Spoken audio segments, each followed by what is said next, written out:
I was a thief. I know hotel rooms. Yeah. What kind of shit did you do? Everything. Every low life. What's the craziest shit thing you've done that won't get you in too much trouble? No, I robbed drug dealers and shit like that. But for a while, I worked hotel rooms.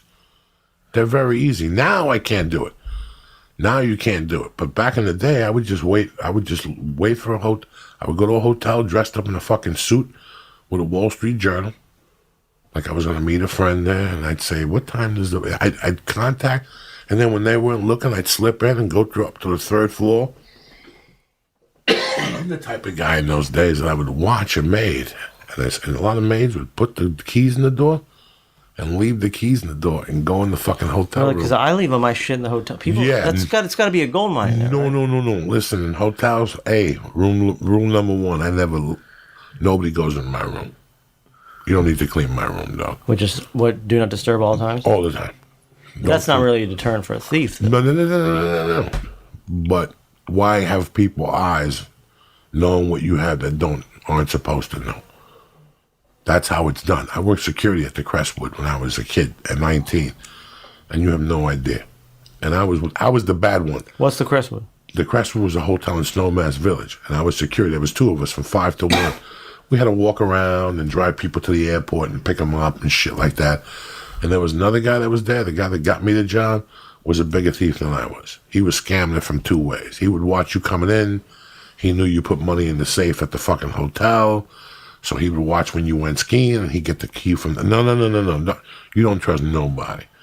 That's how you have to. When you go to a hotel, nobody. Well, that's my thing all the time. Nobody. When we play gigs, it's like, do I leave it in the hotel or backstage at the gig? Nobody. Both of them are shit. No. I don't fuck around. We were talking about... What do you do? What do you do with it then? Hotel safe or no?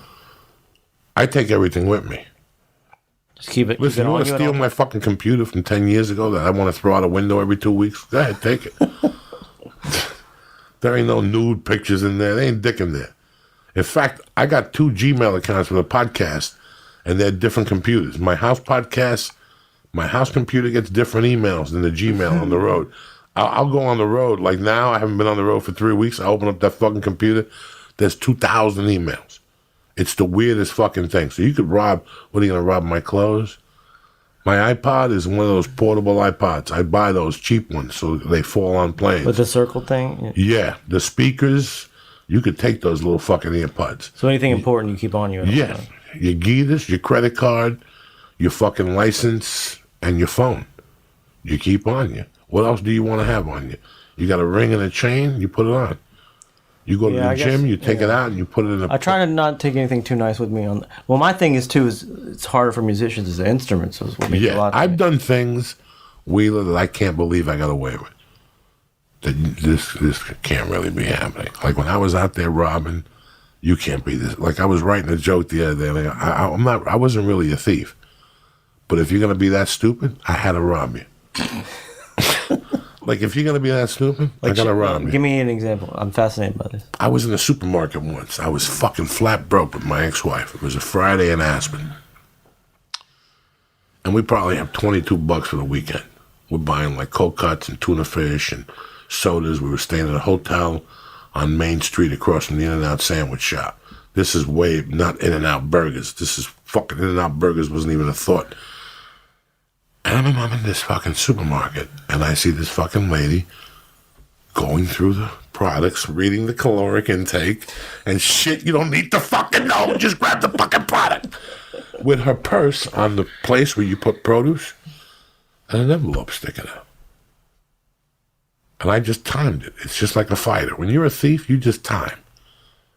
As soon as she goes back, the timing, and I just zipped the fucking envelope, popped it, walked around the corner with $600 in there. No. If you're going to be that stupid, I'm going to take it. I got stuck in Santa Monica today. I'm not proud of this. I'm not proud of this at all.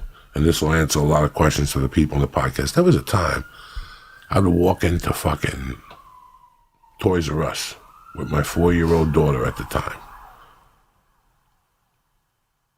I'd walk in there with $60. I'd leave there with a bicycle and $600 worth of toys. Doing what? Without walking out of the fucking toy store. that was a time when I was in. You know how they have. But how'd you do that? In those days, fake returns. You know, there was a time. You know, they did this movie last year about Back Out of Compton, with Fresh Out of Compton. What's the name? Straight Outta Compton. Straight Out of Compton, and it's a great movie. I love it. I like Back Out of Compton. And they talk about Fresh Outta Compton. They talk about him financing his early career with drug money. My early comedy career, 93, 94, 95, 96, I was a professional shoplifter. If it didn't have fucking screws on it, I took it. Do you think there was a I don't give a fuck the world attitude that allowed you to do that? Oh yeah, there was certain anger. Because what you're saying right now makes me like want to do it, but like No, I could see years ago, like when I was like, if you don't give a fuck and you're fucking pissed off. No, I was angry at the world. I wasn't happy with myself.